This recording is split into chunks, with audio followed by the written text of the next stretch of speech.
And I assume it looks like we've got a full room there, so we can go ahead and get started, right? Yeah. Okay. Still pulling up the agenda, I apologize, but I believe the first thing on the agenda after calling the meeting to order is to approve last month's minutes. Motion to approve. Someone needs a second. Is there technical online? You have a motion and a second. There are for the, I'm sorry, just point of order. Bonnie, do we have a quorum? There's only two in the room. Jen's online. Jen, that's So it. that's only three. So We only- four is a quorum, right? Who's the, can you go to the Well, wait a panelists? minute. Yeah, 4, and we only have 7 we only have 6 members, so it has to be 4. Who are Has the to be one. panelists? They're not, that is Jen is on. She's good. It's good. She's just- Four. We have two on. We have 4. Okay, thank you. All right, sorry, Megan. No problem. I'm sorry, I'm still trying to get the agenda here. What's the next item on the agenda? Public comment. Public comment. All right, and we've got Tybee there to make a comment, right? Yes. I'm Ivy Brett, back again, a former chairman of the Environmental Sustainability Board and the chairman or sub-chairman or something of the Issues Subcommittee of the Democratic Committee of Mount Lebanon. And the reason I came today is we had a program back in the summer, we being Commissioner Flynn and I, presenting some just information to the public about transportation planning, how it could be improved in Mount Lebanon, and got a very receptive audience. We learned some things from it, but there's a lot of, and what brings me here is we want to do something similar with the Environmental Sustainability Board. There's a lot of interest in the community. I have random conversations with people, want to get involved in helping to protect the environment, reduce greenhouse gas emissions. But a lot of it is very unfocused. A lot of people don't know about this board. So I understand that. So I came here to learn a little bit about where you are with the climate action plan and what kind of public input that you could need or public buy-in to meet the goals of your climate action plan or other projects that you're undertaking. And then along with, and maybe tie this into the comprehensive planning process, but to plan something to bring a lot of these people together. And the last program we did was sort of slapped together in the sense the program itself was very well presented, but we didn't have a lot of advertising. A lot of people just found out about it through the library. But it was a very receptive audience and people I thought had excellent things to say and excellent comments. So we'd like to, harness a lot of that energy that's out there in the community, help advance the goals of this board. So I guess my first question is, where are we with the climate action plan? It's been tabled temporarily. And or what is it that you would like to see the community more engaged with in terms of the work that the board is doing? And so I came here to learn a little bit more about that. May I comment? Yes. So I love the idea, as you know. This should not be a formal municipal thing. I think the board, if there are topics that you're interested in, that you think the community would be interested in, contributing is fantastic. To build momentum around topics that this board cares about. But this can't be a municipal led effort. With the comprehensive plan going on, the municipality is, heads down on focus. So if it augments or if it supports, right, those initiatives, that's great. But, but again, it's like, as I was talking about over the last few months, if there are policies that you're interested in promoting, topics that would support policies that you want to focus on, those are ideal topics to talk about. Whether it's plastic bags or it's leaf blowers or it's heat pumps, sidewalks, well, we've kind of done transportation. I would pick another topic. Those types of topics I think would be fantastic. So it's really, but understand it in that context of this is an initiative that the board could contribute to and participate in, but not in a formal sense. Just off the top of my head, topics wise, I mean, the number one thing that came out of our climate action plan, the point where we are with the climate action plan and kind of its draft state, the number one greenhouse gas reduction thing that we can do is promote electric choice, right? And having people just know that they can choose their electric provider and choose green energy, and just promoting that more and more and more.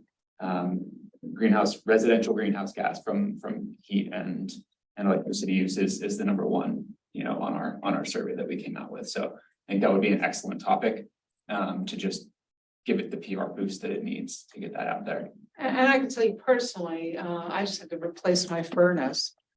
And to try to pull together quickly information about heat pumps versus just replacing the gas furnace. I have solar panel. I just moved into a new house with solar panels. So, and it's just amazing. My Duquesne electric bill is like $5 and my solar panel bill is negative 188. So Nice. the first month with the less sunshine, it's not so favorable, but and gathering that information. So maybe that is part of generally things that people can do in the household easily.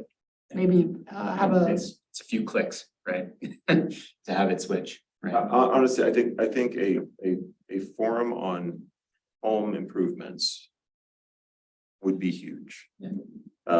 Again, that's the topic that I've pushed to the PIO to broadly be talking about. There's a whole range of things that I always say, same thing, right? I know heat pump's the right answer, but when it really boils down to it, my furnace is broken, I'm gonna trust the contractor. Yeah. You just need something tomorrow. Right. So having this information and knowing, giving people that understanding of where to go when it's time, that's huge. And again, it's electric choice, it's insulation, it's heat pumps, it's electrification of your gas range, removing your gas range. I mean, there's all these little things, but it's confusing. It all adds up. So that would be a neat one. okay. Other thoughts? And and how soon would you want to do this? Hi, everybody. This is Jen. I just want to add on to what Andrew was saying. Can you guys hear me? Sean, can you give me a thumbs up if you can see me? Okay. I think that telling people in advance, like you were saying about, when you need to replace a heat pump or an air conditioner, or, prepare for electrification, is a really great angle on this. If we wanted to do a series of a couple of forums, or we could choose one a quarter or something like that based on the climate action plan topics or categories, and have us a focus group and invite the public in. Andrew, although this can't be driven by the municipality, maybe we could use like the meeting rooms at the municipal space or the library. But I just recently myself posted an article, and I will find it and share it with all of you, that was exactly to this topic about how to tap into and take advantage of the federal infrastructure money that is coming from the recent bills that were passed last fall, and how you can take advantage of those kind of year after year, and how, if you're really smart with your planning, you can really tap into it for year after year for the tax credits. And it was talking about exactly that, like how to prepare to, when you need to replace with a heat pump. But those are conversations that I think would be really beneficial. You guys know I work for Rep Miller. Last month, no, it was in November, we did a session on exactly that, on energy savings and how to cut your bill. It was a lot on insulation, and, you know, winterizing, and we did talk about about energy choice. We only had about 12 people show up. So just keep in mind, that was just something that I was a little surprised, and maybe that was our reach. But I think there's a lot of interest in it, and I think it's something that definitely aligns with our climate action plan draft. So, but a question, oh, go ahead. I was just gonna say, using the library, I thought was a good idea. Because the library will put it on its calendar, and a lot of people showed up to our Yes. meeting, just seeing it on the library calendar, and before the meeting started, we talked about other groups that we might invite and advertise through. So, and so the last session that we did was kind of a flyer. We just wanted to see what would happen. But, you know, from that generated ideas about how to bring more people in. If When this you is, first introduced this idea, you mentioned transportation. Is that what your original idea, your topic was? Yeah, we had a session in June, I think, on transportation. Okay. And it was excellent, but again, there were like 12 to 15 people there in person and on Zoom. So That's a pretty great turnout. we can do now is we can make it more accessible to more people with the tools that we have, the virtual tools that we have.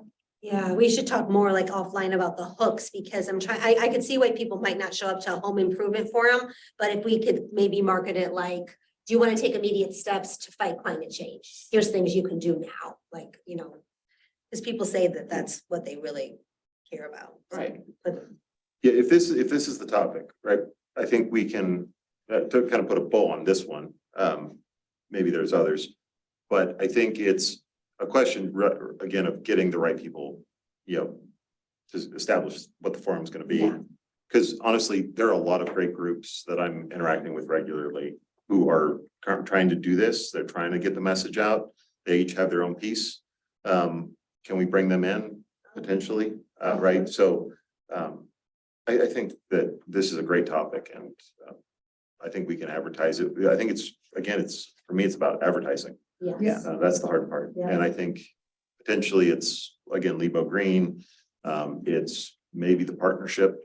If we put a business spin on it, right, they might be compelled because they do a lot of marketing. Or we can at least talk to those people about it. So, but I would say late spring, early summer. Can I just ask, and before we go further, maybe to take a step back, I love the idea. I think it could generate a lot of great ideas, but I'm just curious what the intent is with how it would coordinate with the CAP and the comprehensive plan, because there's obviously efforts going on there with the comprehensive plan. And I don't want to take us down a divergent path, I guess, because I think these things need to go hand in hand. So, I mean, is the idea to just get a group of people together to talk about ideas, or is it to say, hey, these are the ideas, you know, that our board came up with, and we're here to educate you on them and promote these ideas? Or is it a little? Is home improvement an aspect of the climate action plan? It's a portion of one of the energy sections, yes. So maybe it's to get public support for that aspect of the anticipated climate action plan, in terms of if you set goals to try to get some sense from the community to support the goals, and to give them the means to achieve the goals. Yeah, I would say that if part of the climate action plan is to reduce carbon emissions, the major impact that we as a community have are in our homes. That is the single largest footprint for carbon emissions in our community, and it's private property. They've got to do it. So if you're educating people, showing them what's possible now, let alone what's regulatorily required, yeah, you're educating and providing incentive for change. Whether we're creating policies to force change is secondary. You could bring in a speaker for that subject, and you might find one at Parkway, which is a high school for the whole South Hills that teaches trade, yeah. career readiness for the trades. And they would be, there is likely a class on alternative fuel sources there. I mean, bring in some teacher, some expert that would teach the community, use the library, promote the topic, and then educate the people. As this is unfolded, sometimes I like to just do things and kind of ask questions later. So if it isn't perfect, it doesn't quite achieve all the goals that we might set up for this particular first session, you learn from it and you do something else. I think quarterly would be plenty ambitious. I think if we're going to talk about home improvement, sort of February, March is probably a good time. People aren't digging in their gardens yet, and maybe haven't sort of stuck inside. What's the home show? When is that?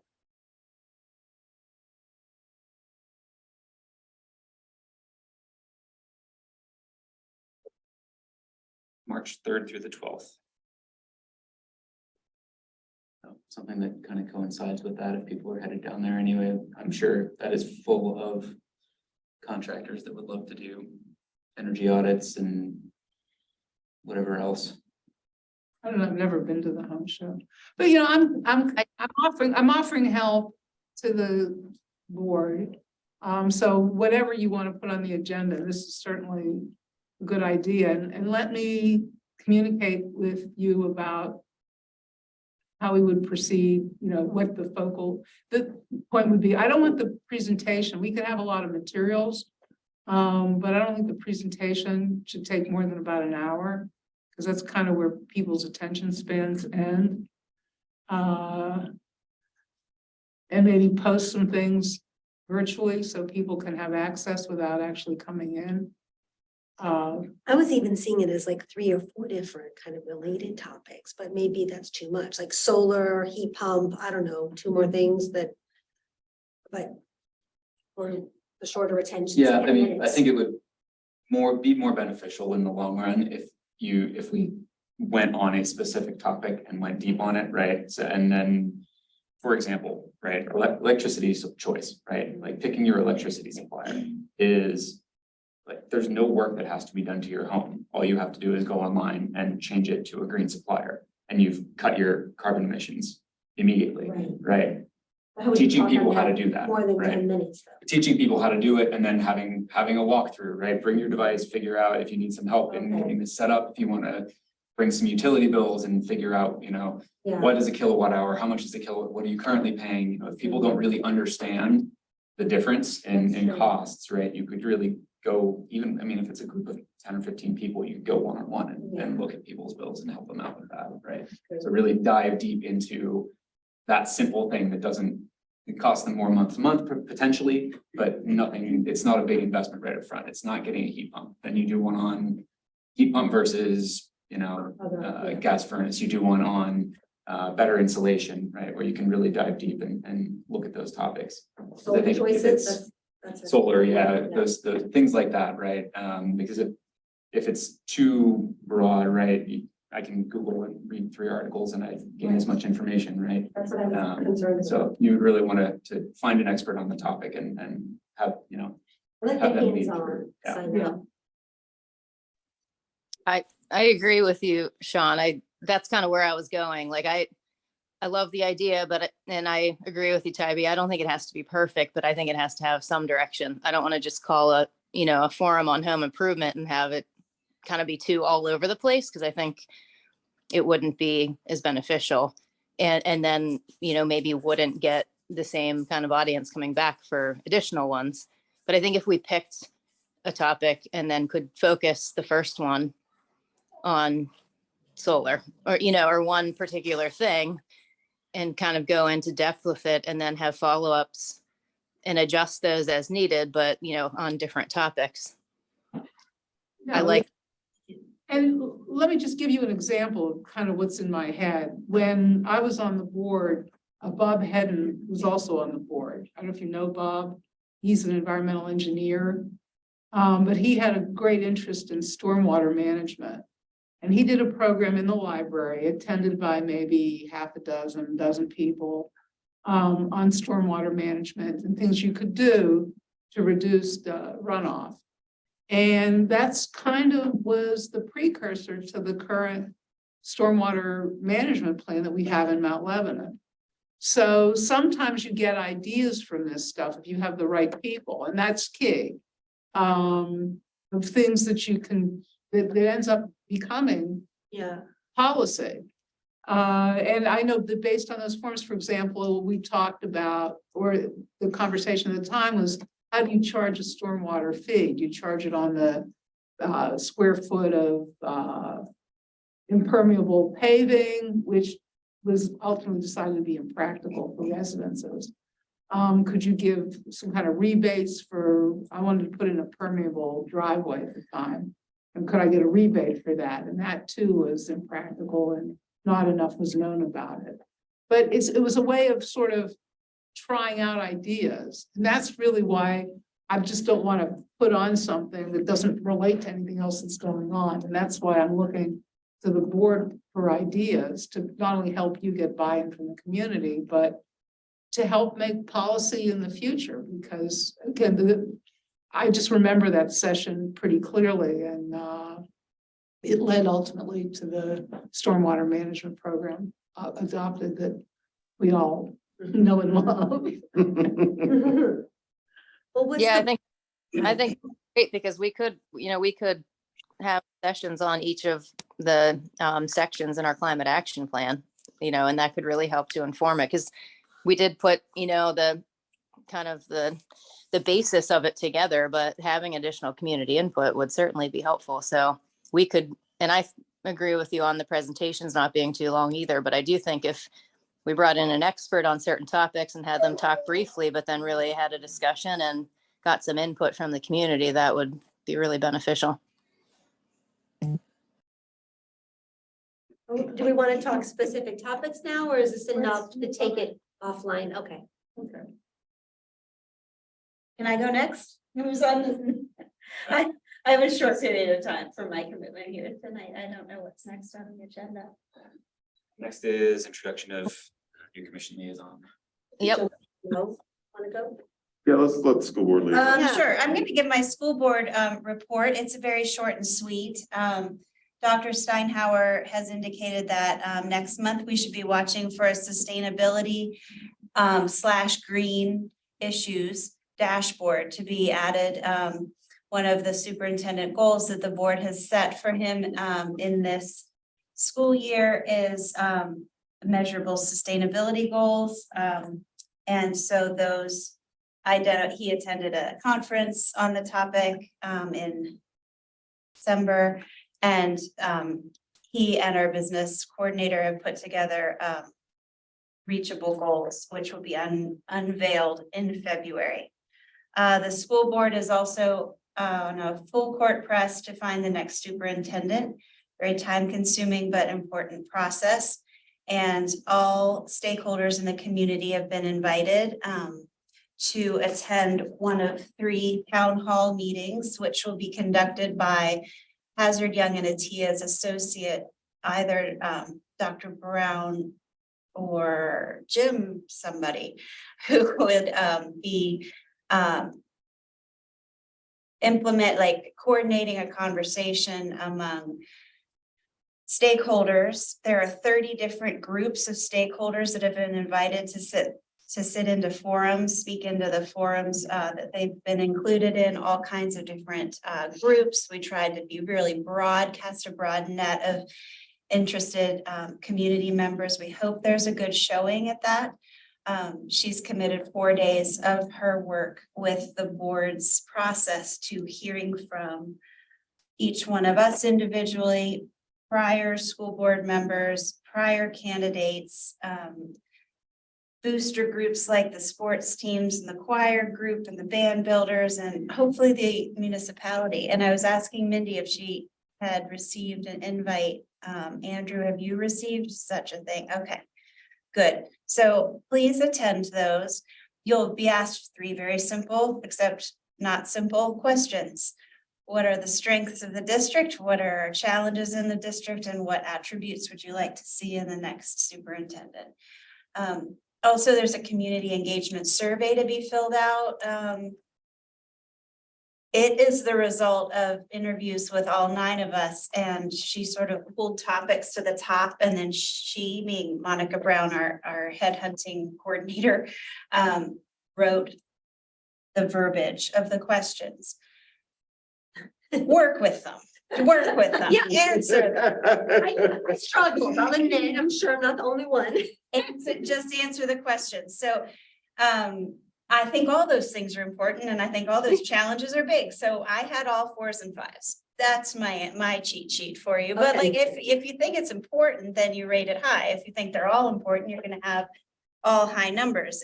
And I think, it's an imperfect but interesting way of surveying the community for that. So roll with it, work with it. It's not perfect, but it is, I don't know, hits on some interesting topics. Be curious for your continued input on that. That's really, that is what we are doing. We are searching for the next superintendent, the hard way, the good way, and we would welcome everybody's input to that. So that's not really such a sustainability report, but I think next month we'll see more. We did get rid of the plastic styrofoam trays What? at elementary That school. was like 10 years. It's working. Yes. Years I've been hearing complaints about it forever. I can't happened. believe that It happened. happened My November kids will not 1st. even believe Yeah, so that's great. And that happened November 1st, and that's big. Job. I'm glad. Yeah. Did you hear that, Jen? Jen was fighting that for years. I did hear that. Now I'm ready for it to roll out to secondary. Yeah, right. Just, well, I mean, they just got the deli back, so that was a priority, but next we have to do, so we don't still have a full-time food service coordinator at the high school level, and and the one we do have is very wrapped into the audit and inspections that occur with public food service, so there's only so much everybody can do, but that is also important. We all saw that email from Felix, who's the student coordinator, and I replied to him this afternoon and said that Markham was also interested in being included in the discussions that he and his group lead. So, and he wrote me right back and said that'd be great for everybody. So we'll see if that pans out some. Be good. That's all I've got. You take questions. What's the timeline on Yeah. the superintendent?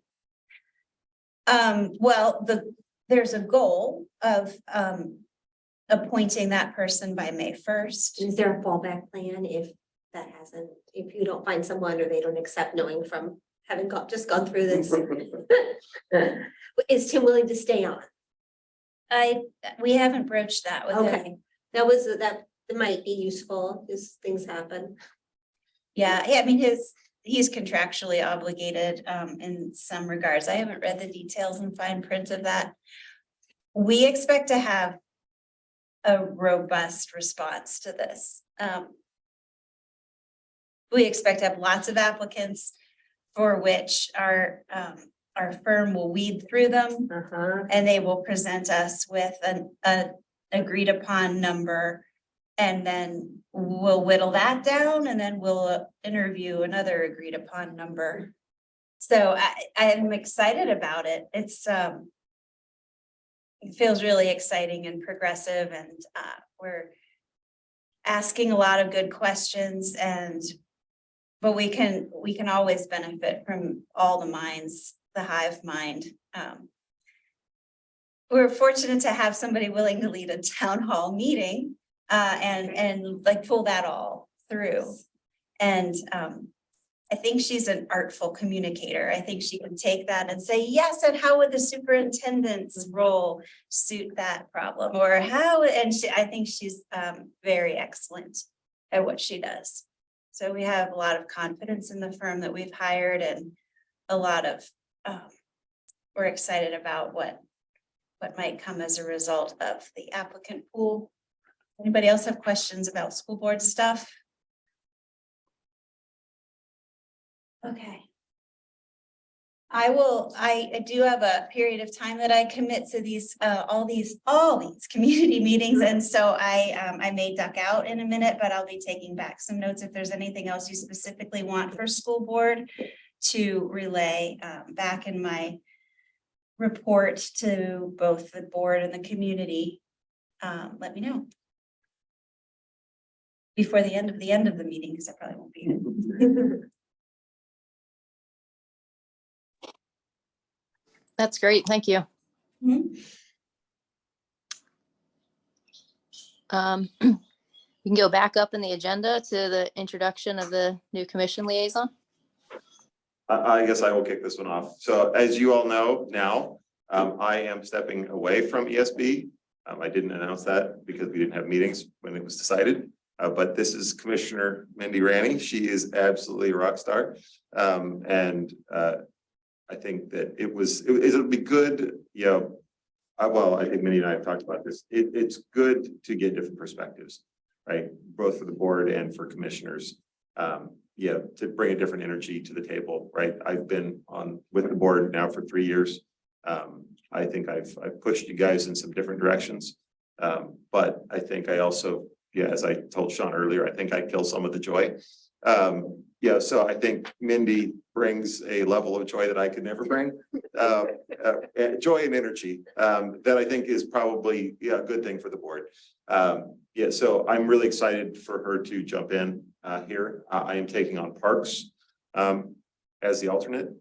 So we were basically just swapping. And I'm looking forward. And when we both first started in January of 2020, I don't know if you remember, we both wanted to work with ESB. We Yep. both love sustainability and have a passion and a background there. So instead of fighting, we just we just decided after a couple of years to trade. And also I really wanted to get some perspective, especially before the boards are all realigned on what some of the other boards are working on, what their priorities, what their initiatives are, to make sure that those are continued long-term. And finally, the more commissioners that are aware of the initiatives, especially at a deep level, the more support there is for funding those initiatives or just approving them. So I think it's good to kind of mix it up. I actually wish we would have traded a little bit more across the board with the boards, but because the boards are only going to be in this exact configuration for another roughly 15 months, we also didn't want to cause too much, kind of like confusion and add to the transition plan that's already happening. So it was sort of a balancing act. So I think this will be good. Andrew's no stranger. I'll reach out to him and you guys feel free to do the same. And the same thing with Parks, just. And honestly, on the policy stuff, Combine. guys. Yeah. Policy Right. stuff, I will continue to help. It just means I don't have to come to this meeting. But I will still be involved. My background, I don't need to take up the whole meeting, but I lived in Pittsburgh for only 5 years, about 5.5 years now here in Mount Lebanon the entire time. Love Mount Lebanon, jumped in right away to volunteer. Before that, I lived in San Francisco and Hawaii. I was fortunate enough to live in Hawaii when they implemented the plastic bag ban, which was wildly unpopular when they implemented it, but they did it anyway. And then in about 6 months, everybody completely forgot about it and just got used to bringing bags everywhere you went.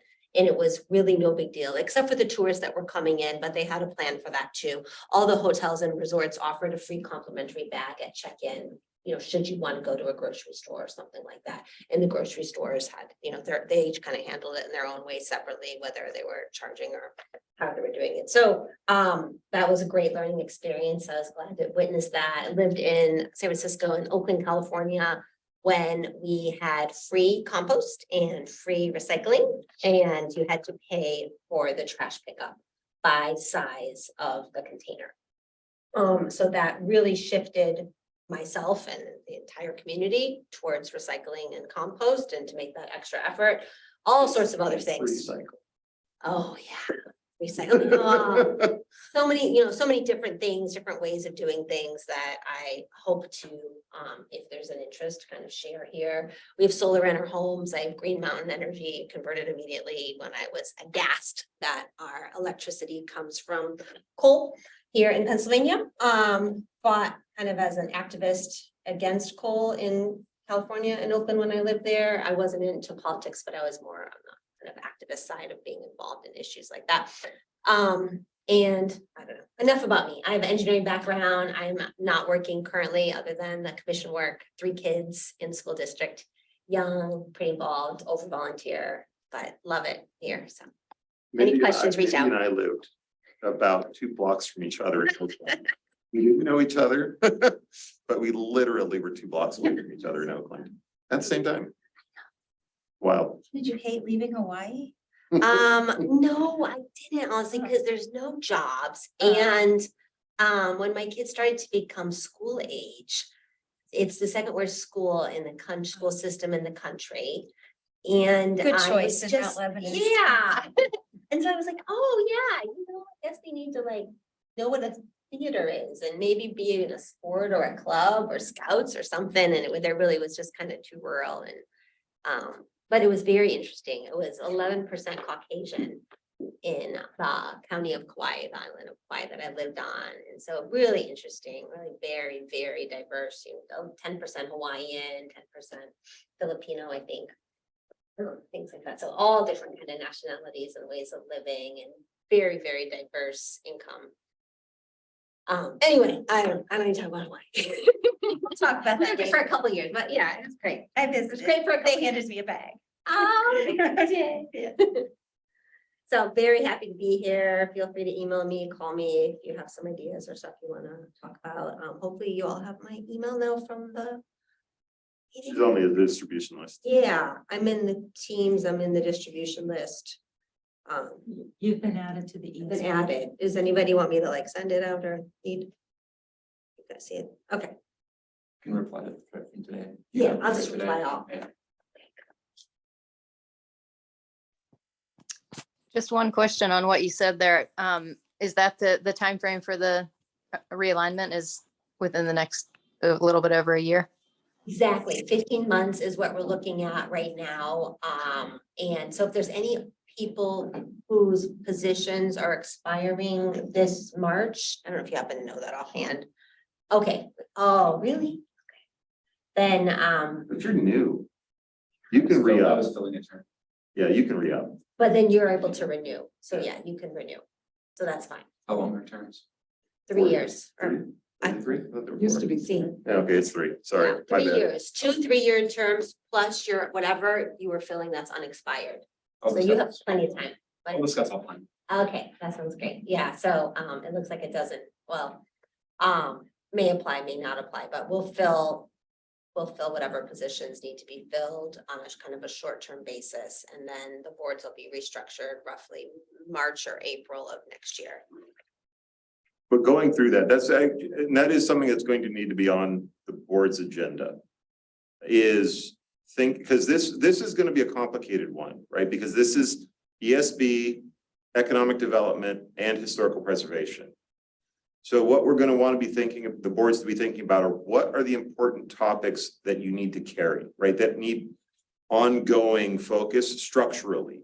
It's not like, hey, I have this topic. Topics will transition.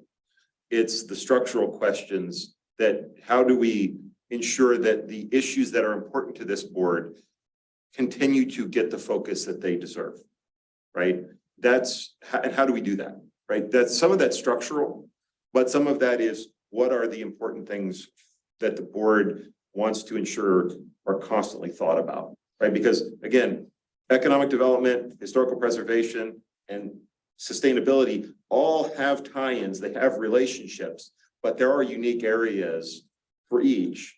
And we want to make sure that the board structure is providing this stability for these topics as we move into the new structure. So not something to discuss now, but something that will need to be thought about as we move forward over the next 6 months or so.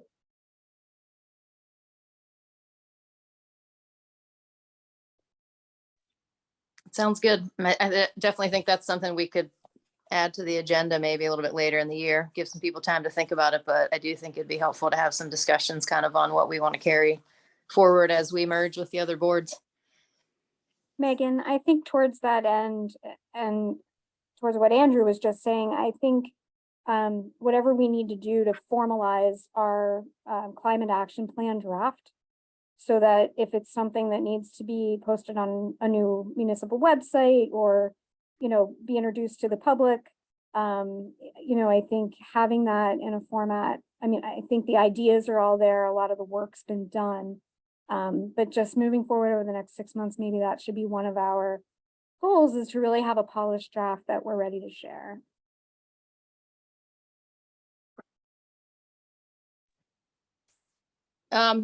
I don't disagree with you, Jen, that I think it'd be great to move it forward. I guess I was still thinking though that we would, you know, in order to align it with the comprehensive plan, it would kind of continue to be a bit fluid while that's happening. But I don't know, Andrew, do you have any more thoughts on that? I think it's probably worth the exercise. Again, the comprehensive plan is going to be, is not going to be solely focused on climate action planning, obviously. So in so much as there are specific areas of focus that do need to be called out, I think those are especially pertinent. I mean, if we want to establish carbon emission goals, right, that's not going to be covered by the comp plan.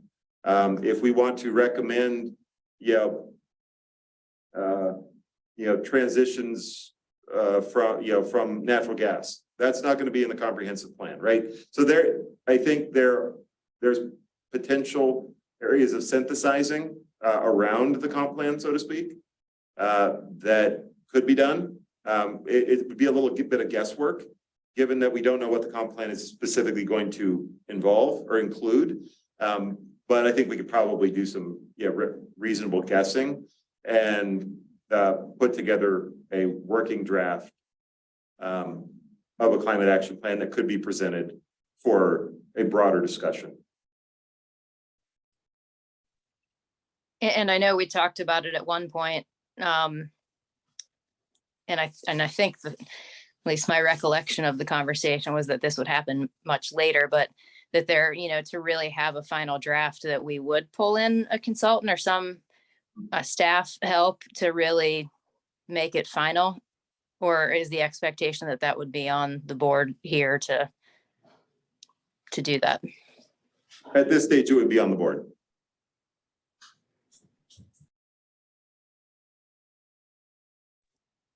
Okay.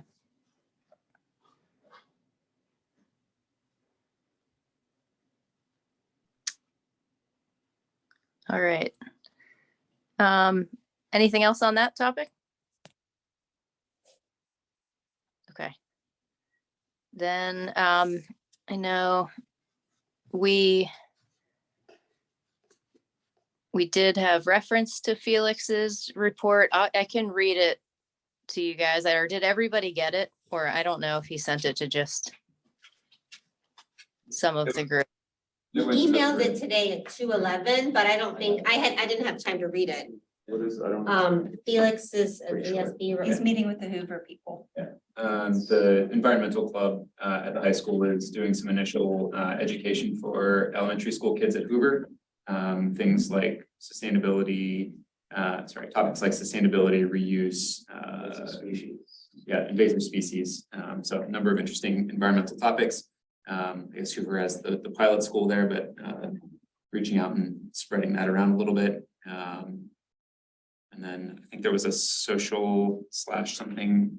They're doing some smaller projects, some bird feeders. Yeah, so he says invasive species and lanternflies, repurposing materials, greenhouse gases, and composting.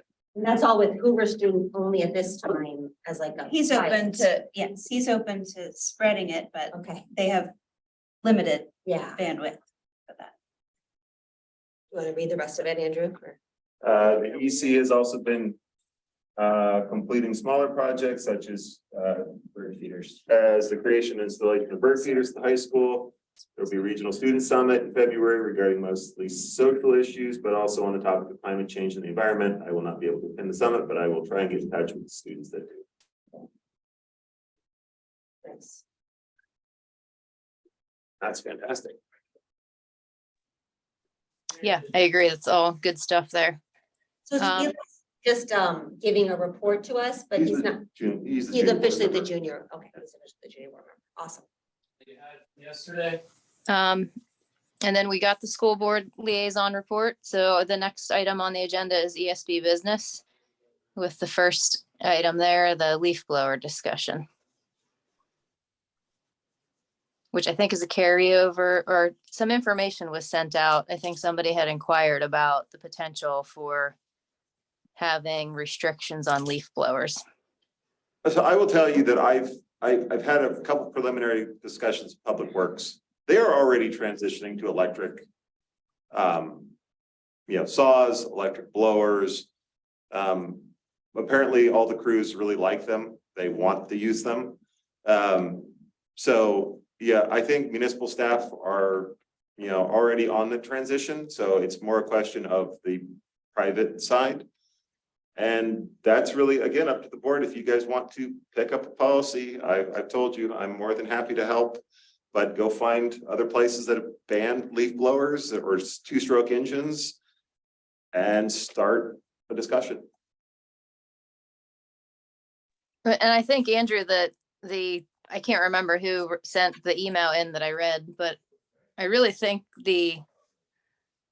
if we wanted to do it in a minimal way, I think he was really just asking for like a restriction on them not operating on Sunday mornings, or have some time frames put on it, which could also be another path to take instead of an outright ban on them. But I guess I agree. Something for us all to discuss if that's something that the board thinks it's worth carrying.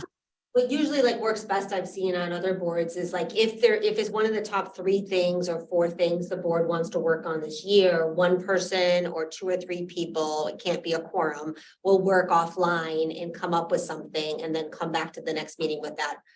Just as a discussion and eventually get it to something that can be voted on. I'm sure you guys do that kind of stuff all the time, but just. Actually, that's not a structure that we've really implemented. What? No, we work at some See, committee and then you're- come back? Okay. Well, do that and then give us a report. I'm happy to help. I can assist. I've done some research on ordinances across the country. There's probably 100 municipalities right now that have some version of restrictions. A 2-stroke especially, yeah. Some of them come at it from a sound perspective, but they usually come at it from a 2-stroke perspective for environmental reasons.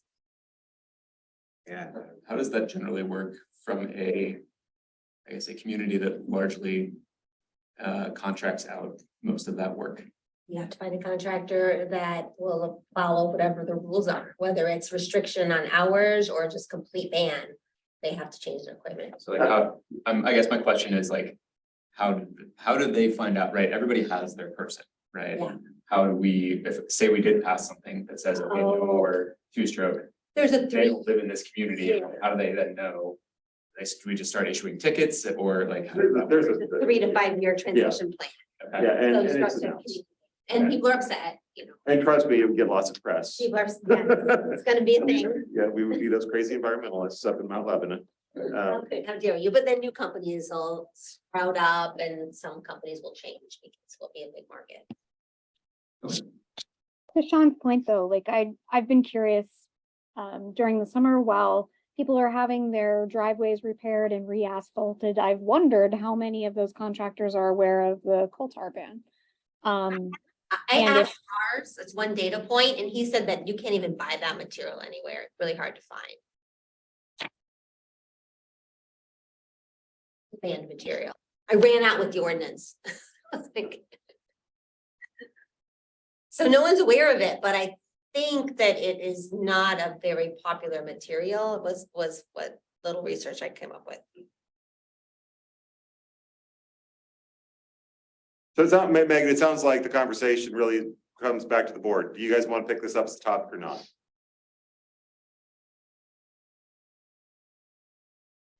And I guess my first question on that was, how did this get added on the agenda? Did somebody already, like, did somebody request this because they're already interested in it? It was on the November agenda. Somebody somebody I believe- emailed somebody on the board and. Okay, was- I couldn't remember if somebody on Talking our about board. this, I'm quickly suggested doing it. an email search. I feel like Tim had done some work on this.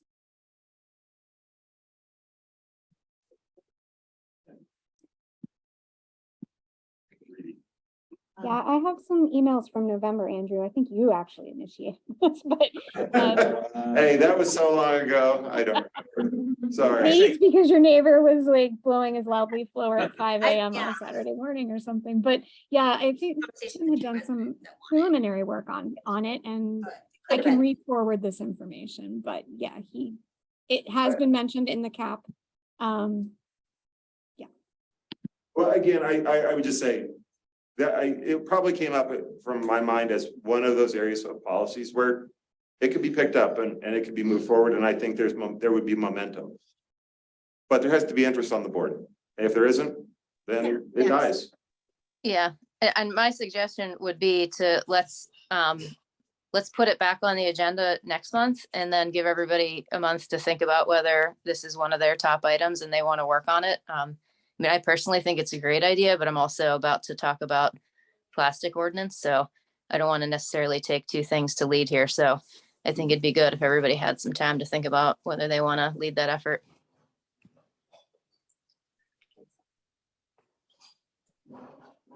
Is everybody good with adding it to next month's agenda, and we'll check in again to see if anybody would like to take it? Sounds reasonable.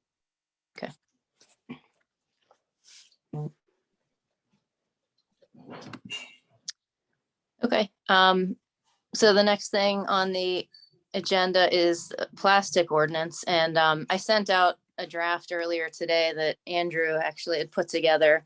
I'm very interested in trying to push this forward if the rest of the board agrees. But I guess my main question about it, I think it's a great document that you provided, Andrew. I read through it. I have a couple of just really minor, like formatting, grammatical comments on it. But my only substantial content comment would be, should we do more? It's focused just on single-use plastic bags for carryout, essentially. And, when I had first thought of the idea of this would be a great thing that we should try to tackle, in my mind, I was thinking of all of the takeout containers, because I think that's such a big area where there's a lot of waste, that, and I've been to restaurants where they give like cardboard box type carry out containers. So I mean, I know there's other options out there, but I also don't know, is that going too big? Do we start with one and we expand after we see how that's going? But now that we have a plastic ordinance expert here with us in the room, maybe you can give us some thoughts on like how big should we go? Should we focus on just one thing or go bigger? If I'm the expert, I just saw bags, so I didn't see it go bigger there. I personally go as big as you want to go. Now, the challenge is going to be is that any policy that we're going to implement that's going to force businesses to make a change, we're going to have to help the partnership by giving them money to help them help the businesses with the transition, right? So it's going to be the more you do, right, the harder it's going to be. The more change that happens at the same time, right, it's more difficult. And it's more expensive to incentivize that behavior change. So I'm not opposed to going as big as you want to go. The policy is the baseline. There's a whole kind of program that needs to be put in around it that we would have to coordinate. And the bigger you are, the more coordination we're going to have to do. My 2 cents on this, I'm a carrot and stick person, right? So like, and this is like, and I'm also an incrementalist, right? So getting getting this part done is a great first step. It sets a precedent for, yes, we want to push towards more environmentally sustainable practices outside of just the municipality, right? Outside of the municipality's purview, but in the business community, in the residential community, right? Step two from there is, then carrot and stick, right? Can we figure out a composting solution, an industrial composting solution, so that we can do takeout containers that are compostable rather than plastic? And then once we have that option, then we move towards getting rid of the styrofoam and things that are currently being used, right? Like having that alternative in advance, letting people ship to it, and then getting rid of the alternative is that's my way of thinking about it, but it obviously takes longer, right? I would also say you can always write the policy such that it includes all of it, but then you strip out parts knowing that someday you'll put it back. Right? Because policies can be updated, right? Ordinances can be expanded upon. You might start with an ordinance that is, single focus, but, you've already kind of penciled in the language for the upgrade.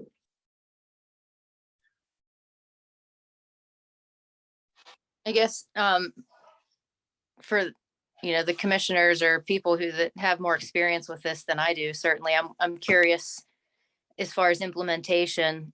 Like you mentioned before, it was a big deal when the plastic ordinance passed in Hawaii and everybody was all upset and then they forgot about it. Do you hit people with like a whole bunch at one time and so that they, in 6 months they get over all of it? Or do you do something and then they get all worked up and then a year later you try to add more and they get all worked up again? Like, is that a more difficult transition, I guess, than just doing it all at once?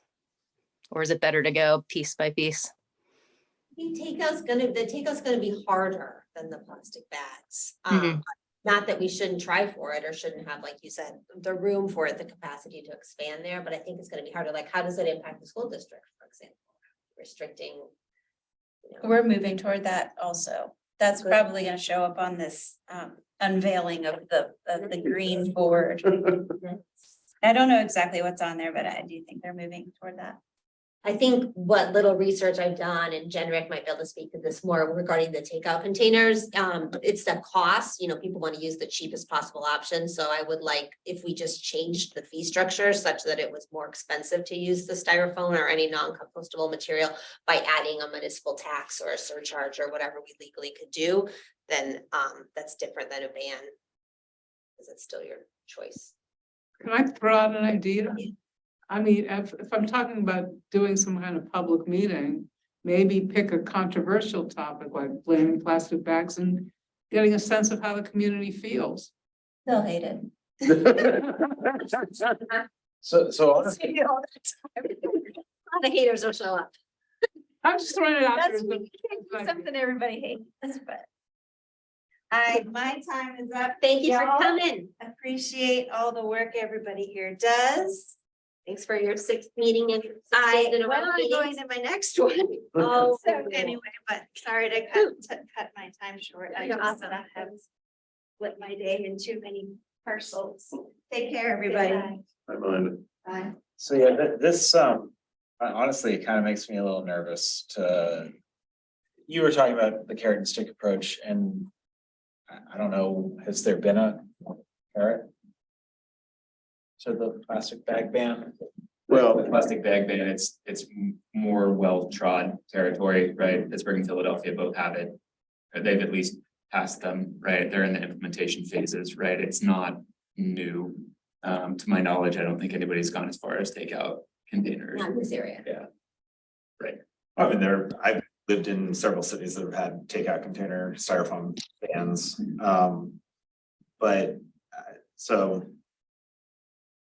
I mean, one thing, even in here, it says greenhouse gas emissions, but what would the transition be? Well, we'd have to figure that out, but I would generally imagine that we would implement an ordinance that says, a year from adoption, right? That it will be implemented, and part of that would be, that the municipality will probably help the partnership and ramp up a campaign with the partnership. Who's responsible for, supporting the Uptown Business District? and the other businesses in the community with the transition and finding the resources, right? So we would support So would them. it be to paper bags?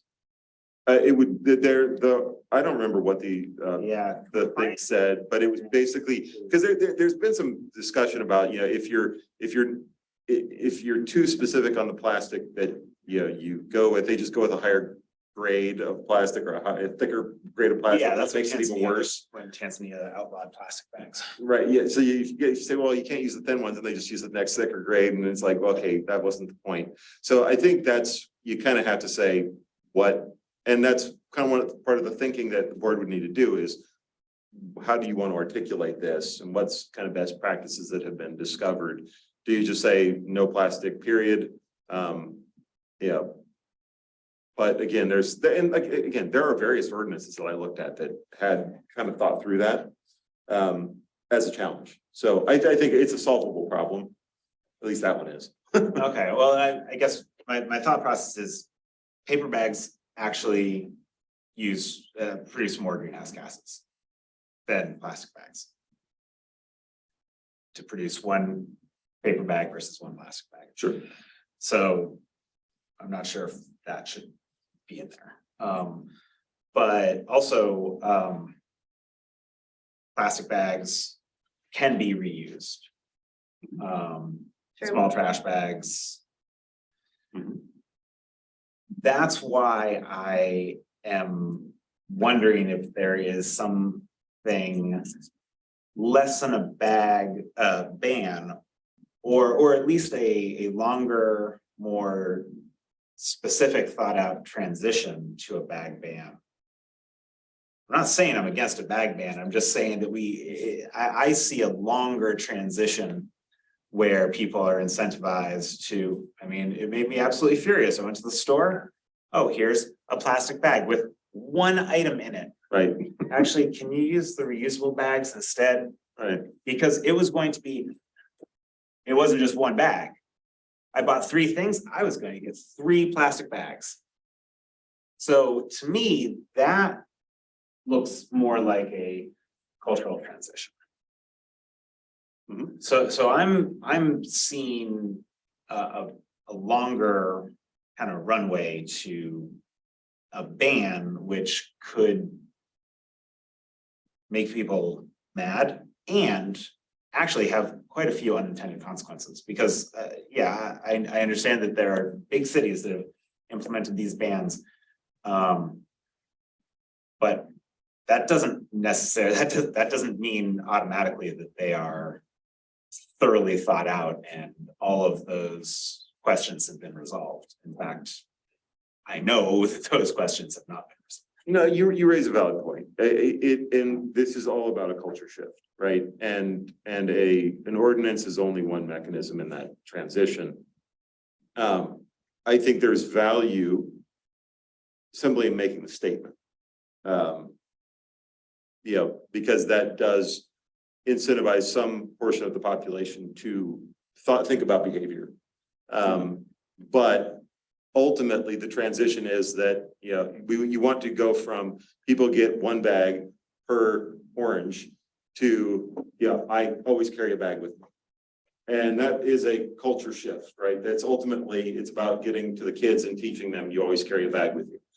Because it's going to take 30 years to get that, next generation to actually bite. But we can accelerate that to some extent. The question is what are the incremental steps? And what is the policy step that we take now to start that journey? Because right now it's not happening at all. I think that's fair. Yeah, I guess I'm just saying, I'd like to think more about, is there a step 0.5? It's also probably worth doing a mental survey of the businesses in Mount Lebanon and how many of them actually use plastic and how many of them have already transitioned and how many what is the actual impact of this? Like doing an impact assessment of what this would mean would be, I think, even if it's back of the envelope, right? Just like look at Google Maps and okay, do you do bags? Do you do bag? Like even if it's not 100% accurate, you could guess, right? Who's giving out plastic bags, single-use plastic bags versus has the opportunity to use something else? Where would it be hard? right? And doing that kind of impact analysis, I think would be very useful. Well, that was, I thought that was where we left it. However long ago when this got floated was, actually all the shopping, all the stores are outside. All the grocery stores, All the yeah. grocery stores are outside. So yeah, Shop and save. Eh, And fresh half. market. Giant Eagle. oh, Fresh Market, Yeah, yeah. and Giant Eagle, Giant Eagle's not in Half. that one. I'm not Cochrane, thinking of. John Ingles is, It's in- John Ingles in Mount Lebanon, Shop and Saves in Mount Lebanon. It's half, they're half in. Shop and Save, I Fre- thought no, was- Fresh Tile, Fresh Market's also, Market, Shop and Save and Giant Eagle, they're all on the borders. So it's taxing it, we figured out who's taxing it on their end, but yeah, that's fine. But right here, like all of the restaurants, Yeah. 100% of the restaurants, I think, use plastic and their carry out, they'll have paper, but then they'll wrap it in plastic. So they, And so something like that is, could there be a small fee imposed where the restaurant then looks at their own practice and says, why would I pay a fee to save where I could just remove the plastic bag and save myself money? It's Especially if they're doing both. So I actually have some questions that I think I need to ask the solicitor. I don't know, we really don't have a direct line on sales tax, right? We don't. That is a county thing. We have we don't have that mechanism. So it's interesting that and I think in the policy that I worked on, the idea is like, we're not going to tax it. The idea is you charge it, you have to charge X per bag, but you keep it. Right, it's an inconvenience fee, right, rather than a tax. So they benefit from it, because they're charging it. And they collect it, it's theirs. Which again, keeps us out of it, which is great because we can't do it anyway. We don't collect sales tax. So there are mechanism questions also, right, in terms of the carrot. Or no, the stick. Right, I'm not sure what we can legally do from the stick perspective, or do it at least rationally in a way that's not going to break the system. And just be a burden to the municipality, which we don't want. I may be older than everyone here, but when I first moved to Mount Lebanon, Giant Eagle used to give you a nickel for each bag you brought in. I'm not making that up. Whole Foods gives you a nickel. They used to do it for bottles too.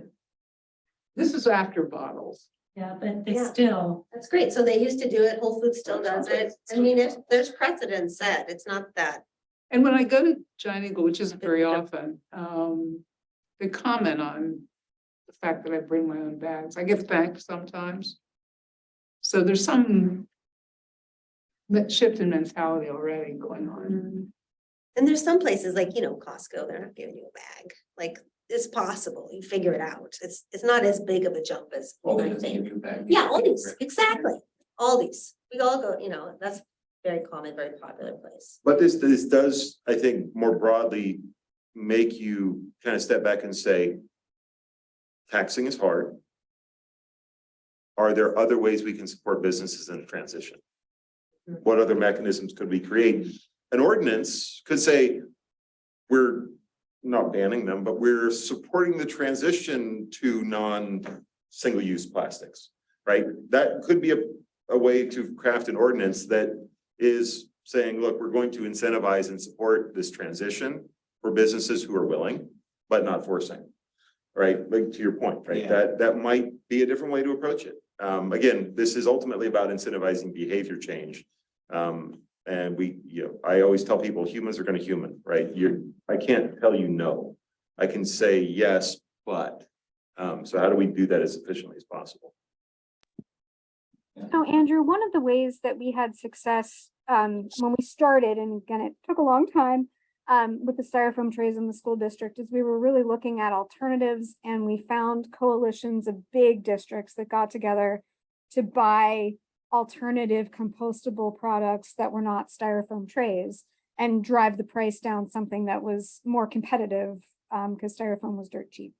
And maybe that's something, I know that there are businesses in Mount Lebanon that are using compostable or paper-based takeout containers. Maybe we should interview a few of those businesses and that have already made the switch and talk to them about it, because if we could support, the partnership, kind of buying in mass or combining buying power to drive down the price of an average, clamshell like takeout, maybe that would help ease the pain.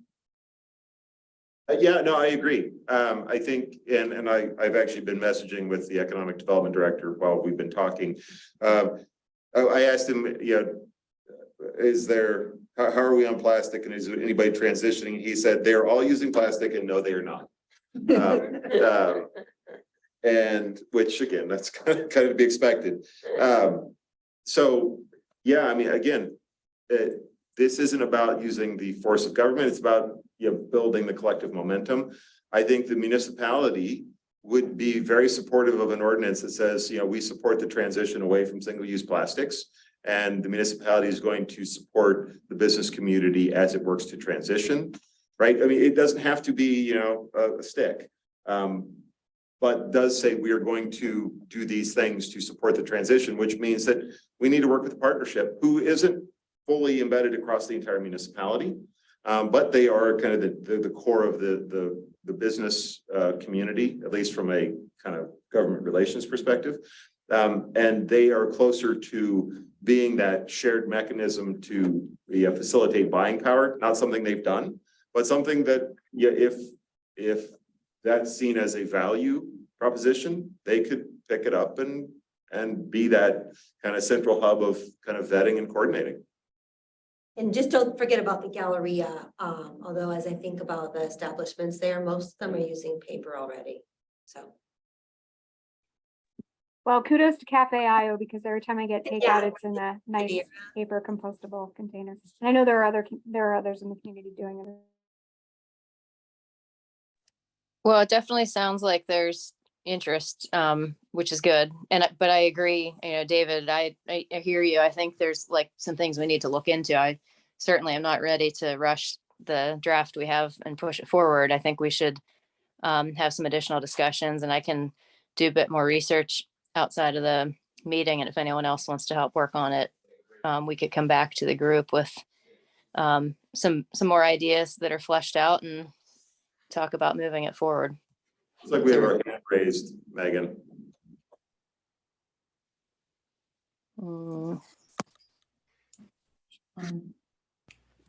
Hello, can you hear me? Yep.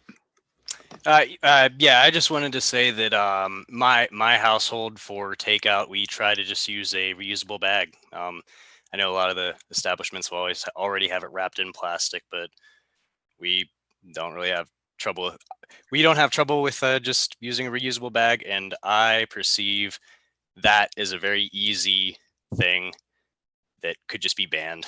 I would, from my perspective, it seems a ban would be easier to enforce, and that more complex things like carrots and incentives should be saved for the containers and the harder nuts to crack. Just a lot of these people getting takeout, they're coming in a car anyway. What do they need a bag for? It just goes in their trunk. So Fair point. Who's gonna police it? Yeah, the enforcement, that would be another piece. We'll have to- yeah, I'm just about done, but yeah, who would police it? But it seems to me like it would be easier to police than more complex things where it's like, well, maybe this business is collecting a fee, but maybe they're not. It seems simpler to enforce than a lot of the alternatives. That's all. I mean, there's still a fee structure.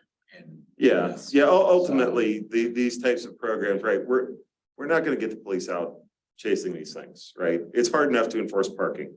So it's really a question of the moral incentive, right? And again, culture change. I mean, that's really the capacity we have. So how do you incentivize behavior change, knowing that in reality, it's not going to be enforced.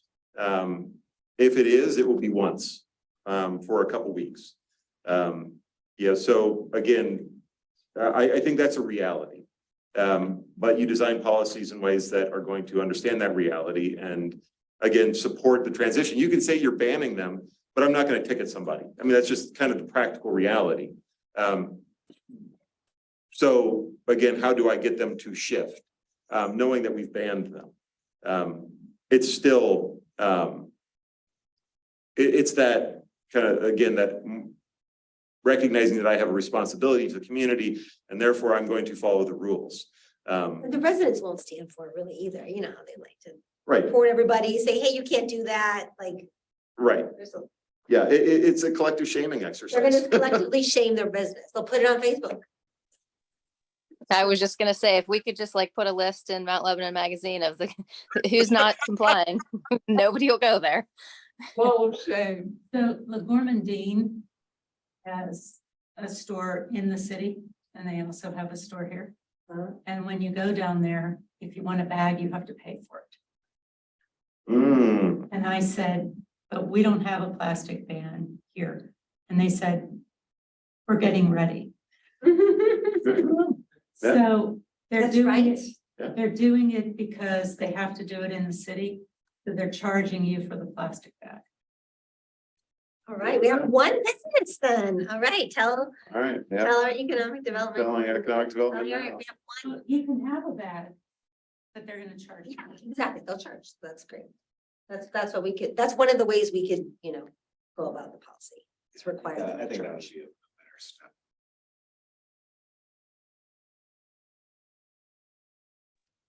Okay, well, I think this is a great discussion and I will take this and research further.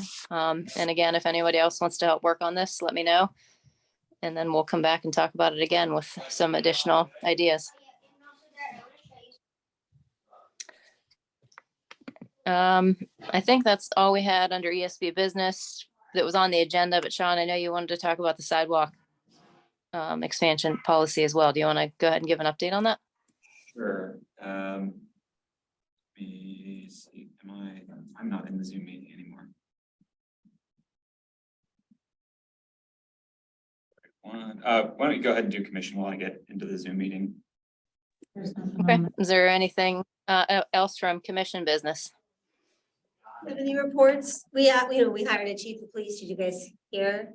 Deputy Chief Jason Haberman, who has been acting chief of police for 7 months now. And I couldn't be happier. We did our due diligence again. We had several rounds, because we have very, very high standards and Chief Haberman now, is effective, I think, last week. So big hire, big piece, important piece, had a lot of public input. We passed our budget. You haven't had a meeting, so you probably didn't give them the updates on what was funded, what wasn't funded. I can prepare something for next time, just as like a quick overview of the highlights of the budget.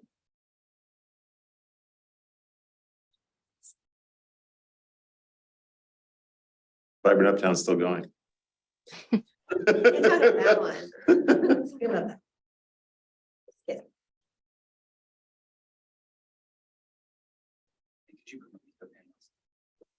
Okay, So- I've been the APs. Oh. You're like, you're here.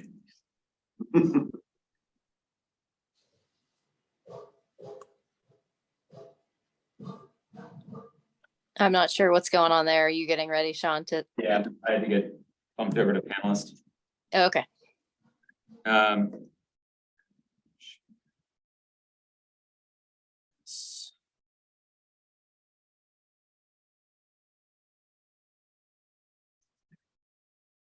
What is it with technology workers having 5,000 tabs open?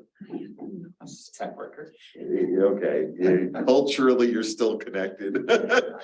Okay.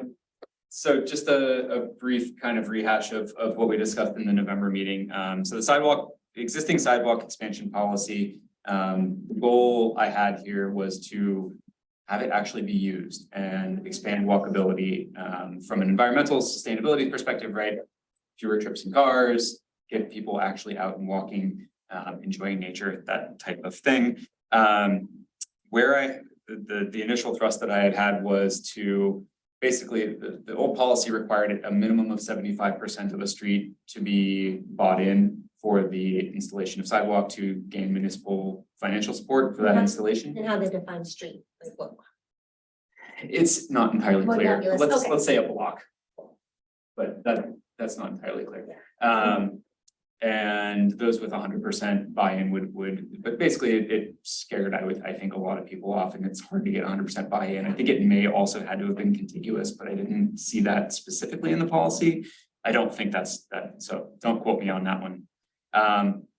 My goal for this was to lower that barrier and let it be more of a prioritization exercise.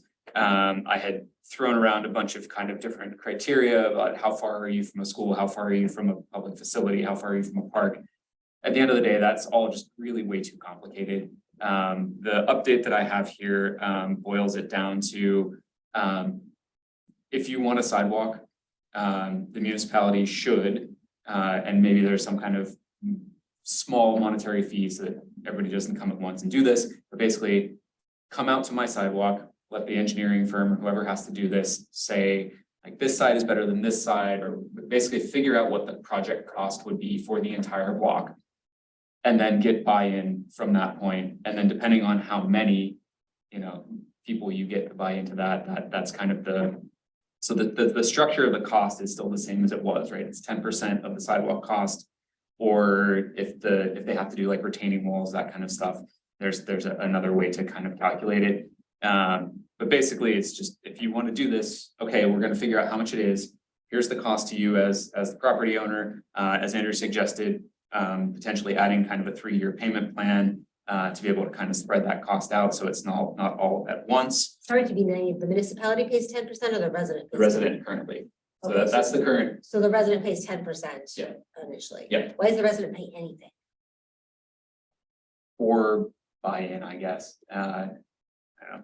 They have to maintain it, which is a lot of. They do have to maintain it. The second part of this is there is no existing sidewalk maintenance policy that I've found. There's probably a practice that goes on behind the scenes, but there's not a policy. The second part of this would be the same thing applies when you get tagged for, we need to fix your sidewalk. It's busted up, right? We need to replace this. The same thing would apply. It's that 10%, as long as there's not excessive work, like if we installed it last year and suddenly it's broken, okay, no, but if it's normal wear and tear, it would be under the same kind of replacement policy where it's that 10% to the homeowner. There's gonna be, I'm not saying that's a bad Yeah. idea, that's gonna be a point of contention though, because it's gonna be a lot more expensive.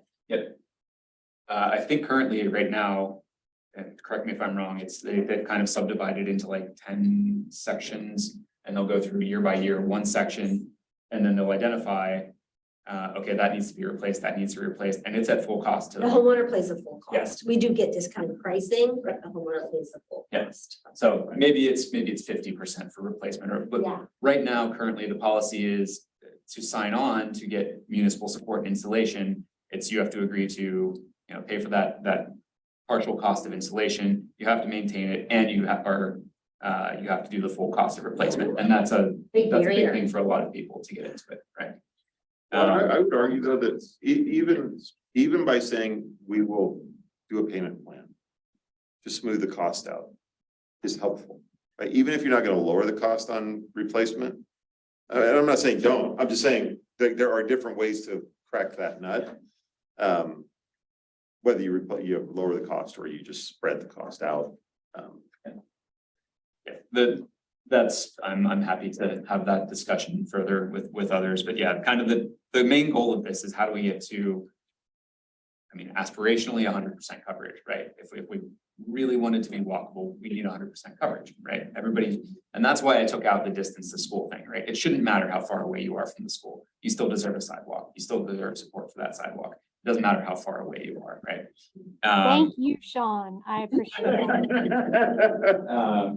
So some of this is, this kind of cost breakdown is the same as it was in the original policy. I just kind of copied it over because it just got too complicated trying to figure out like, okay, if 10% buy-in, then you get a 10% reduction. If 20% there's too many variables in that. It depends how how much sidewalk we're installing, how big the road is.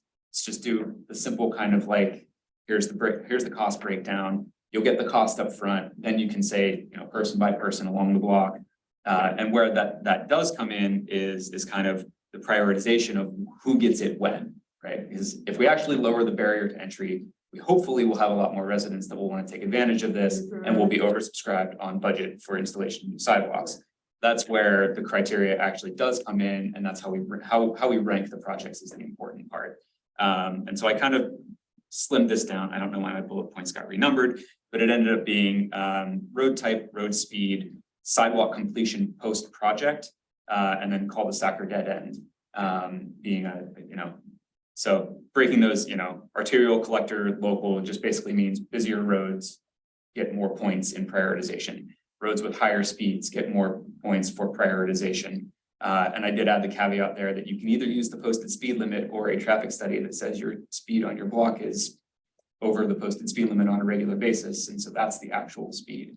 So I think that's important, right? Slowing people down on a busy road and having a safe sidewalk rather than, so not just posted speed necessarily. And then that post-completion part, right? This gets into, in the original policy, it was you got a boost if you were completing up an interrupted sidewalk. The same thing kind of works here. The more people we would get bought in, right? If you got 75, 80% of homeowners to buy into, yeah, we want the whole sidewalk on the whole road, that should give you a boost in priority, right? It's a bigger project. We can be more efficient with our dollars if it's a bigger project.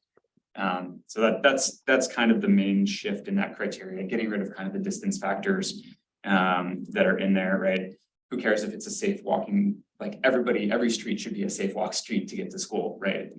You could have an elementary school kid anywhere in the municipality, it should be safe for them to get to school. According to the map, it is. That's right. And I look- So when you're ready for questions, I don't want to interrupt. Yeah. Happy to take some questions. I was just, you know, I did a lot of GIS planning and I just wanted to show fancy maps real quick.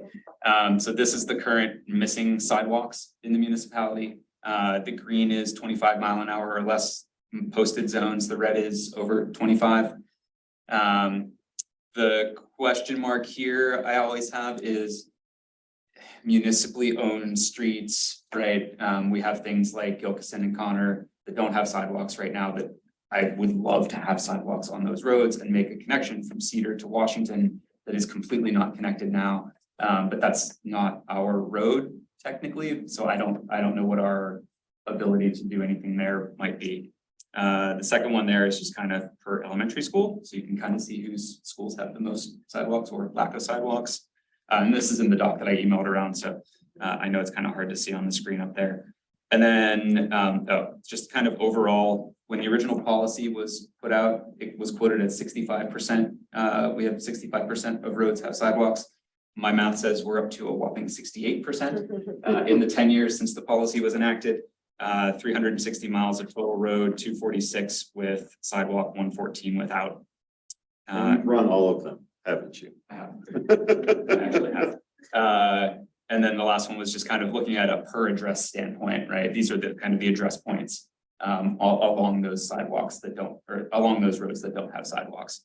So you can kind of see, and if we look at it from. Those are the residents that don't have sidewalks in front of their homes. Right. Okay, they're red. Yeah. That's all your Ward 5 there. No, I know. You are slacking. There's a lot of word too also, but yeah, right there. Right there. Slacking. My, that's actually my bugaboo, but yeah, anyway. And if we look at it from that address perspective, if we get half of a road covered with a sidewalk, we're only at 77%, 77% have sidewalk. We're a lot closer if we look at it from that per address perspective. And there are some commercial things in there too that are slightly messing with the count, but So is it red if there's a sidewalk across the street from your residence? Okay. it's green if you have sidewalk on There's either a side. sidewalk and you're counting it, either side is sidewalk. And if you do the metric, either side has a sidewalk, we're up to 77% right now. On a per address basis, on a per road basis, it's still at that 68. In terms of like meters of Yes. road coverage. So 77 versus 68, because there's some areas that don't have residences in front of them. especially Yeah, the road. and some people have like larger frontage, Yes. right? Yeah. So there can be just, it's a distance measure versus a count measure. Mhm. Anyway, I just wanted to show off my fancy maps that took Love me a it. long time. to play. Nice job. Yeah, they're beautiful. Work. Yeah, happy to take questions, but that is the major shift, right, is getting rid of kind of that distance factor and again, this is a carrot thing, right? It's kind of, I don't want to say shaming, but like, hey, if most of the block has a sidewalk now, don't you want to buy into, right? Don't you want to complete it? Wouldn't that be great? So. Sean, why isn't Mount Lebanon Boulevard showing as missing sidewalk? Or is it just because of where the Castle Shannon break is? It has a sidewalk until you leave Mount Lebanon. And that, it looks like that little part that maybe is missing is red. The border between Castle Shannon and Mount Lebanon is basically where the sidewalk ends, but there is sidewalk through most of Mount Lebanon Boulevard until you get to Castle Shannon. I run it regularly. I'm. So what about like Virginia Manor, for example? I've heard from those residents, they do not, you live in the manor, is anyone else Not live in the anymore. manor? But not anymore, you used to live, those like, do not want sidewalks, was what I've been told. That is adamant, it's an intentionally designed community, I forget the architect's name, sidewalks just do not work with that whole area. Even though some of the roads like Larchmont, Yeah, it's dangerous walking. it's up there. dangerous walking, And it's But a the residents- major walking area. Yeah. People go there to walk and run. absolutely. It's our walking trails and biking trails. It's my track. Yeah, Sometimes. people use it as a, how to learn to bike and walking loops, but they don't want them. What's this called? Virginia Manor, which is the red at the top, right there. Yeah, Right that there. area right there. Osage Valley View, But my house has that, some Yeah. in front of it. there are a couple of them do down Pine. Yeah. Yeah, I think that there's sidewalks the whole way up that street. Well, Minnie, to your question though, as the policy is that this isn't forcing anybody to do anything. So Yeah. there's no requirement.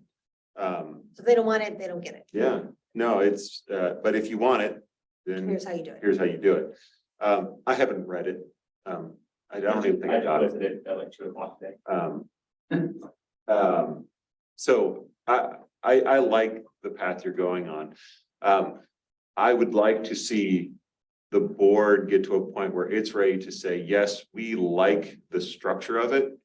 And we support it, because then I think we can have the deeper discussion that's gonna have to happen with the public works director, with the finance director, about understanding kind of the true mechanics that they deal with on a reality basis, and then synthesize the concepts into something that could go to commission for actual consideration.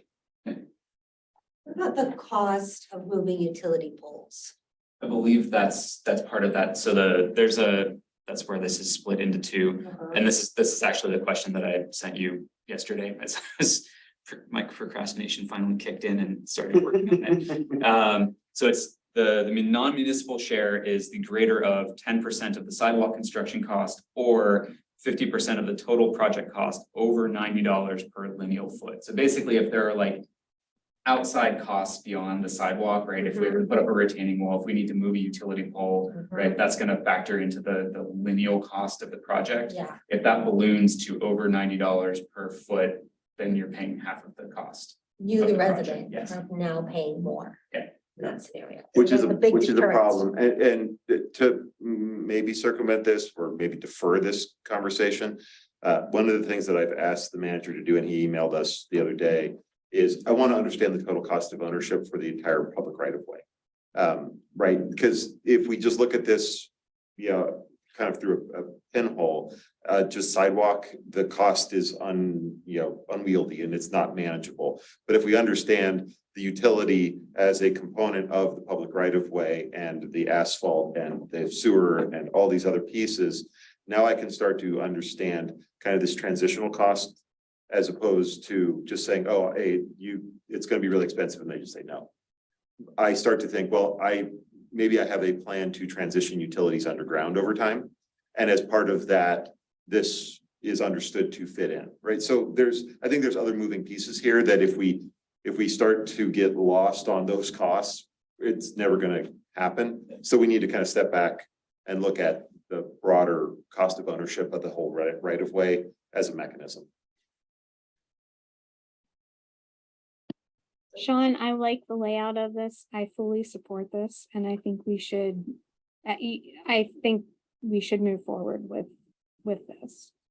I don't know all the answers as far as some of the roads we don't own. I think some of that has some municipal property, up next to it. I'm thinking Hoodridge Park and some of the area down in that neck of the woods. I don't know why Gilkinson only has, and Painters Run has only, partial sidewalk.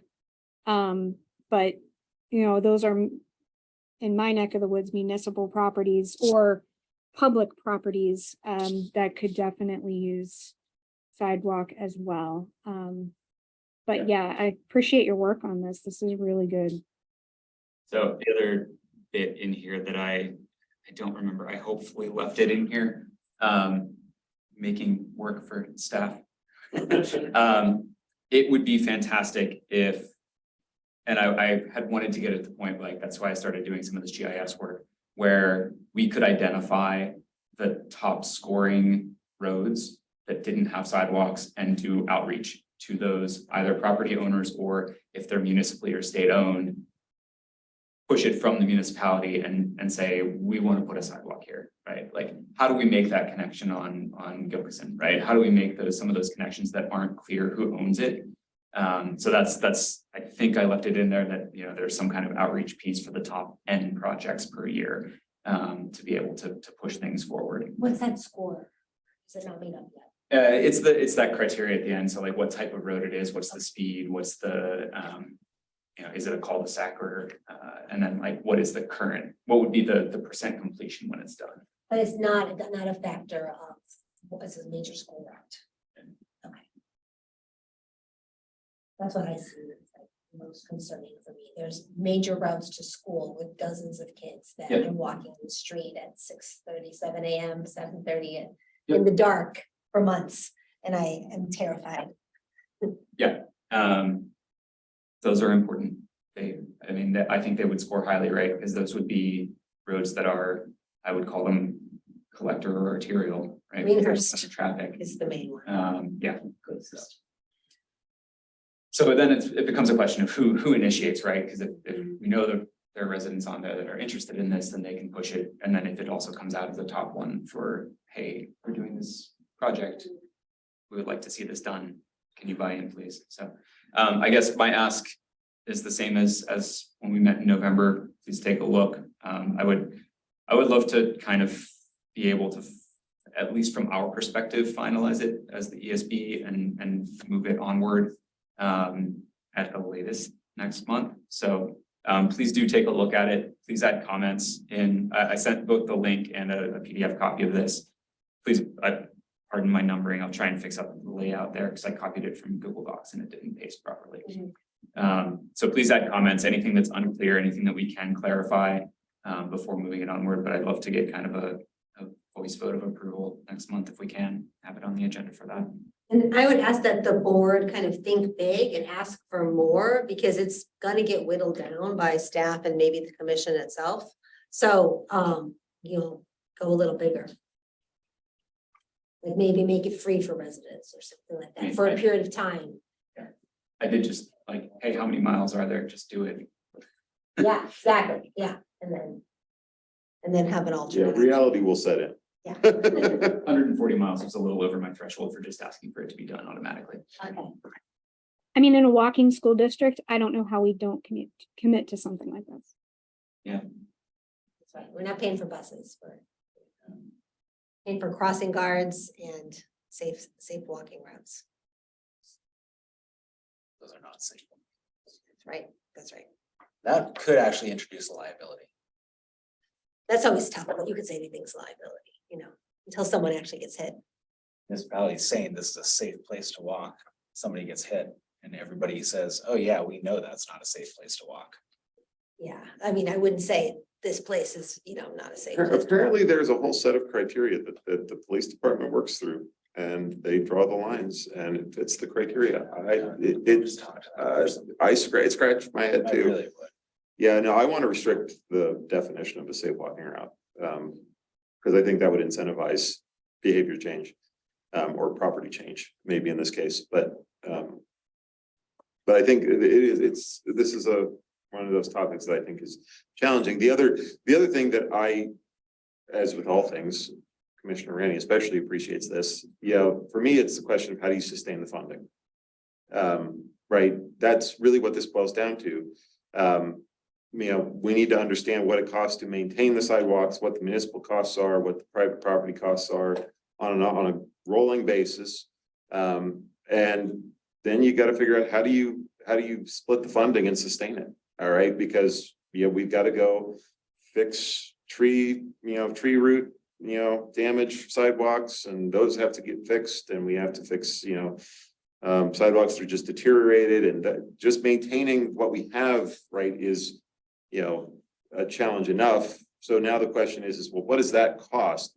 And you guys have all heard me talk about trees, right? I've asked the question, how much should we spend on trees? The answer is, well, we spend 600,000.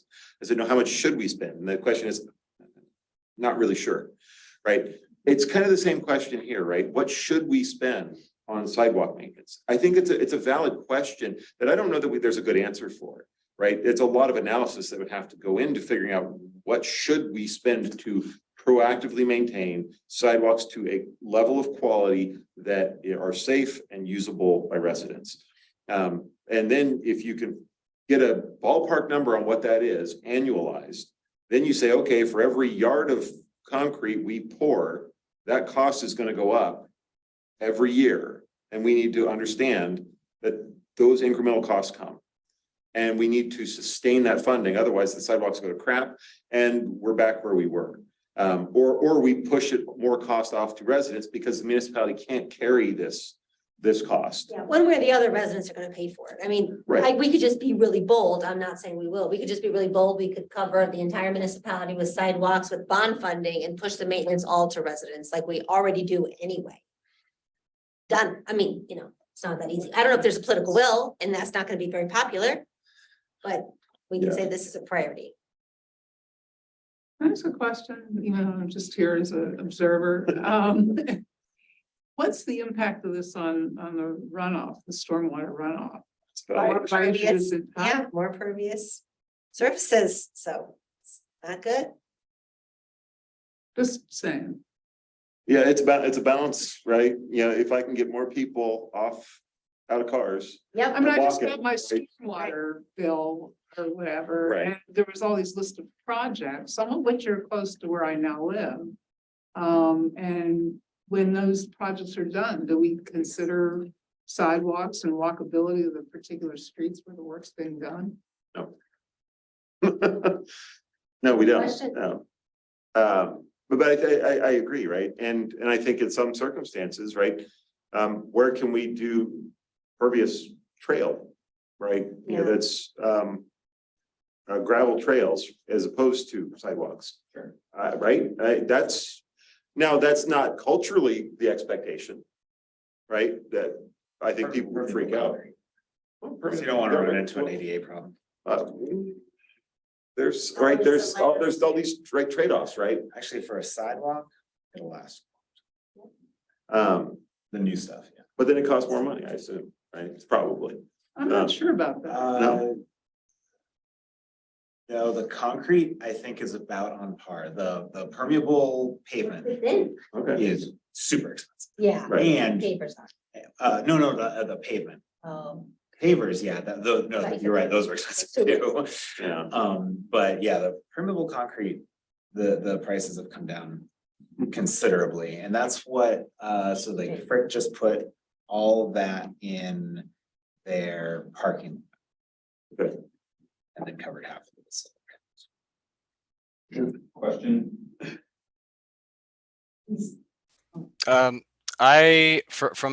For the permeability point, are there any streets where narrowing the vehicular lane is an option? That is the reason why we passed the complete streets I policy. can point to one that you Um, should do that. Yeah, that's why we passed the complete streets policy in the fall. That is kind of that broader discussion about the whole public right of way. And how do we understand the utilization of the public right of way to be more efficient and effective in its use? I'm a firm believer in the Wonerf concept. From the Netherlands, it's basic, I think they call it a living street, which is basically, you don't have a sidewalk, but you basically have trees and benches and playgrounds in the, what traditionally would be thought of as the cartway. That's slowing cars down and makes it basically a 5 to 10 mile an hour type of travel zone. And then you start to have some really interesting opportunities to do permeability and using green infrastructure. Obviously, that doesn't work in every street, right? Some streets we need the full right of way. I need the emergency routes. I need the arterials, but the residential streets, conceptually, you could be much more aggressive. And in that case, and Sean and I talked about this, I think a sidewalk's actually the wrong answer. I think going into the public right of way more aggressively is the right answer. But again, it kind of goes back to the culture change, right? You want to piss a bunch of people off, go stick a tree in the middle of their street, tell them to drive around it. And you'll have them up in arms if you don't have a really good plan of transition. I don't know, that sounds like a dare to me, Andrew. That's what I heard. Trees and streets. So I want to make sure we work in alternate materials into the research before we put it in the commission. Because I love that idea. Like just do some research, not necessarily put it in the policy, but like think about it a little bit. Yeah. I have some materials. It would probably be sufficient. Yeah, please comment on the doc. That's my number one ask. More, I've written it in a bit of a bubble, so more eyes on it now, the better. Gotta get out of the bubble. Thanks, Sean. I think, did anyone have any other comments on that, or? I think the direction is everyone take a look at it before the next meeting, right? Yeah, I would love to incorporate any feedback before and then kind of get a. Yeah. Yea or nay to move it forward. Okay, so hopefully comments to Sean a week before the next meeting. Yes, please. Okay. Good. The only thing left on the agenda is new business. I don't know if there's anything else new that we haven't covered already. I only have, it's not a point of discussion, but I've requested a meeting with your contact there to discuss stormwater management. So if anybody's interested, let me know.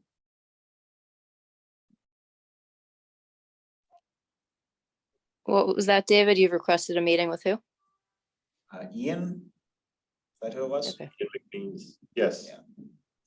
We in the new business section of the agenda?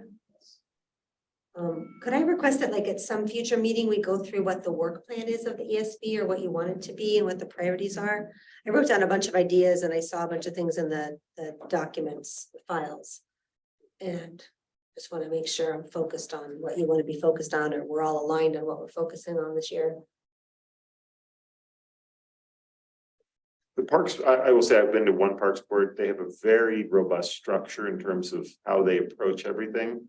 I'm very impressed.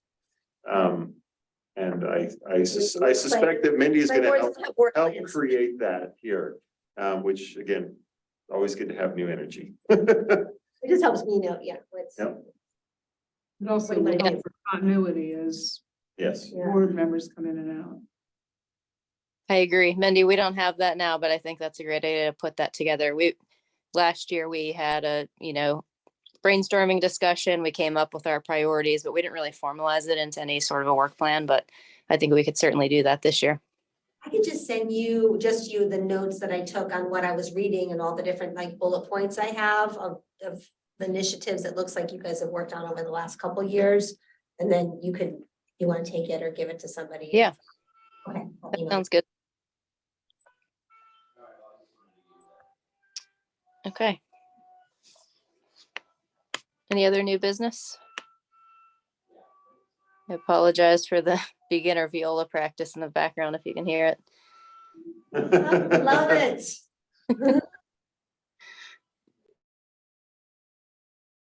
that it? Motion to adjourn. Second. All right. Megan, they already moved and seconded to adjourn. Great. Sounds good. Thanks, Megan. Thanks, everybody. Thanks, Everyone, it was a great meeting. Great to see and meet you all. Greg, how's Sustainable Pittsburgh stuff coming? Pretty good so far. I was looking to meet with Jim again, but he's been pretty busy and tied up with holidays, so. Yeah. But he sent me over the new criteria. It's which is started, good. it started on Thursday. We pretty much have full on lockdown.